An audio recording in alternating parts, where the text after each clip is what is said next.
Olá, livrólicos de plantão! Sejam muito bem-vindos a mais um episódio do Pod Mas. Eu sou Suzane Madruga. E eu sou Glênio Madruga, com saudade de comer um bom pirogue de feira lá em Curitiba, hein?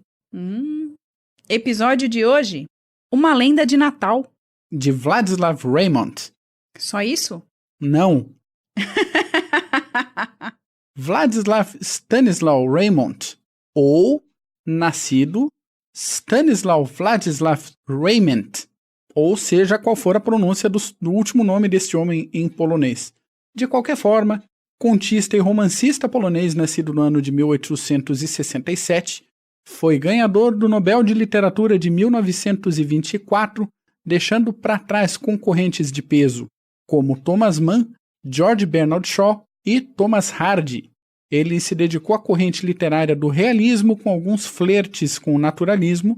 E uma coisa curiosa aqui, essa mudança na ordem dos nomes e na grafia do último nome dele, na grafia do sobrenome, de Regiment para Reymont, foi uma tentativa, segundo os registros que a gente tem, de fugir à censura que acontecia na Polônia na época. Então, como ele tinha escrito algumas coisas que não agradavam muito aos superiores, aos censores, a quem estava de olho na produção literária, ele deu uma escorregada, trocou a ordem dos nomes, mudou o sobrenome e vida que segue.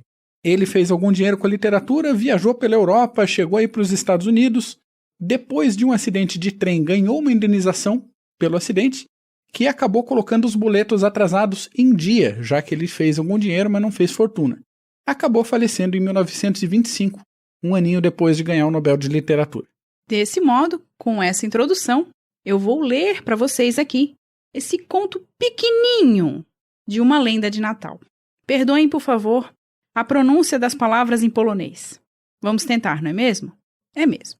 Certo dia, ia Jesus, com São Pedro e Judas, de Ujazd a Piotrkov. E isso foi há muito tempo.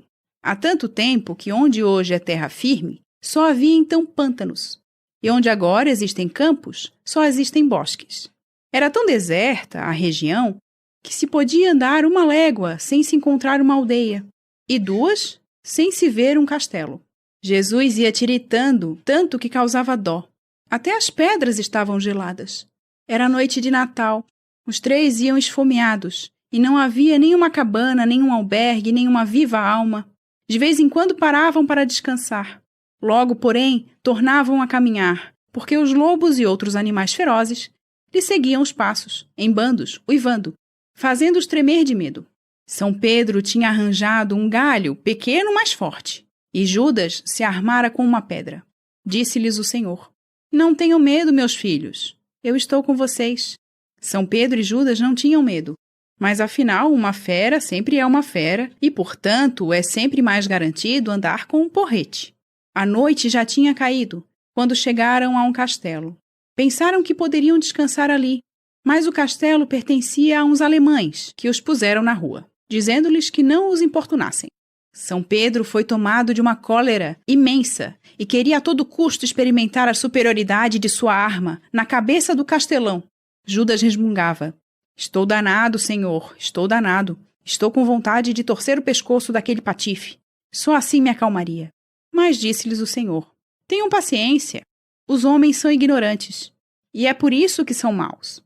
É natural que os macacos se roubem uns aos outros, mas os homens devem auxiliar-se entre si. O mundo será assim por muitos anos." E prosseguiu o seu caminho, falando, seguido pelos 2 discípulos. O frio se tornava cada vez mais impiedoso, e a fome crescia. Finalmente, depois de muito andar, encontraram uma estalagem. "Entremos", disse Jesus. "Ainda há gente boa no mundo." "Mestre", respondeu São Pedro, "eu não tenho um vintém." O mestre revistou os bolsos e não encontrou nada. Ficou triste. "Eu também não", disse ele. "Empreste-nos você, Judas, algum do que tem." "Só tenho um florim polonês", retrucou Judas. Tinha 2, mas lhe custava muito ter de dá-los. "Pois dê aqui esse florim, já que não tem mais." Mas o Senhor sabia perfeitamente que Judas estava mentindo. Judas tirou da bolsinha 28 gross, tudo em dinheiro miúdo. "Ainda devo ter mais 2 gross enfiados aqui nos bolsos", disse ele, fingindo que os procurava. e pensava consigo: sempre são mais uns cobres que ficam. Jesus pegou o dinheiro e entraram na estalagem. Louvado seja nosso Senhor Jesus Cristo. Para sempre seja louvado. Seja bem-vinda, boa gente. Para onde Deus dirige os seus passos? Por esse mundo, boa mulher. Por esse mundo. Estamos caindo de fome e de cansaço. Há alguma coisa que se possa comer? Já nem podemos abrir a boca. Sim, dê-nos um pedaço de pão, acrescentou São Pedro. Não há mais pão. Bem, então um pouco de queijo ou de chouriço? Também não tem mais. Então, boa mulher, dê-nos um pouco de batata? Também não tenho. Não tenho nada. Antes de vocês passaram outros viajantes, que comeram tudo. E aguardente? Bem, aguardente tenho, mas previno que é muito forte. Da fraca é que já não tenho nada. Talvez não se incomodasse se tomássemos um copo, atalhou o Senhor. Judas cuspiu com desprezo, e São Pedro disse: Ora, não nos fará mal, estou morto para tomar qualquer coisa, pois já não posso ficar de pé. E arenques, não há? Perguntou Judas, que gostava muito de peixe. Não. Que posso fazer por vocês, meus pobres amigos? Perguntou Jesus desesperado. Se pudessem pagá-lo, talvez se arranjasse um ganso, informou a estalajadeira. Fique sossegada, que o pagaremos. Palavra de gente de bem, exclamou Jesus. Traga-nos o ganso, que logo receberá o seu dinheiro. A mulher foi buscar o ganso. Judas, que tinha sido comerciante e era entendido em tais coisas, pegou o ganso, calculou-lhe o peso e soprou-lhe as penas da barriga. Magrinho, magrinho, não tem mais que isso. Para mim, apenas dava, mas para os 3 não dá nem para o buraco de um dente.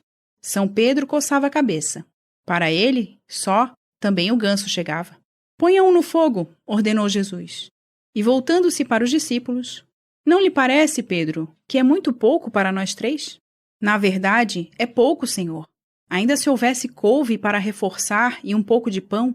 Jesus refletiu e disse: Em vista disso, proponho o seguinte: vamos dormir, que a fome abrandará um pouco. Enquanto isso, o ganso ficará pronto. E ao acordarmos, aquele que tiver tido o sonho mais bonito comerá o ganso. Acomodaram-se ao lado da chaminé e logo adormeceram. 1 ou 2 horas depois, Jesus despertou. Levantem-se. Então, Pedro, o que é que sonhou?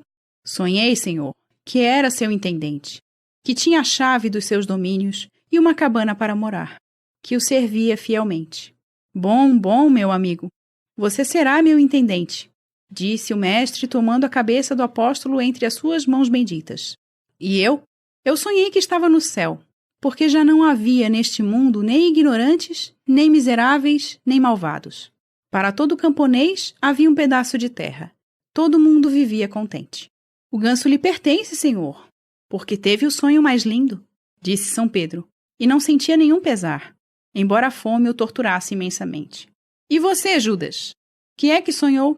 Perguntou docemente o Senhor, ao vê-lo levantar-se, esfregar os olhos e bocejando.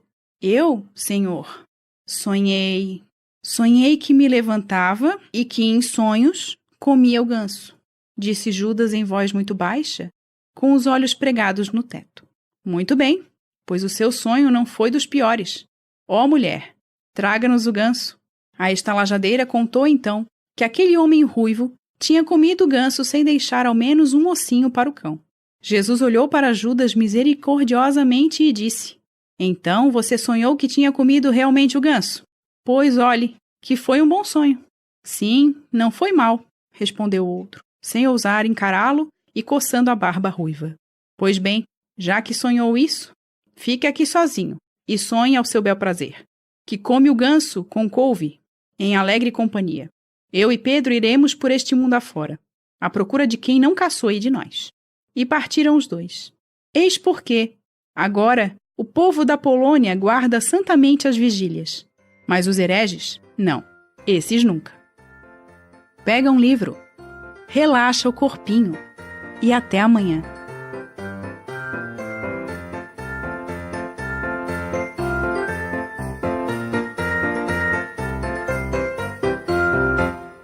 Este podcast faz parte da Podcast E. Conheça os demais podcasts acessando podcast.com.br.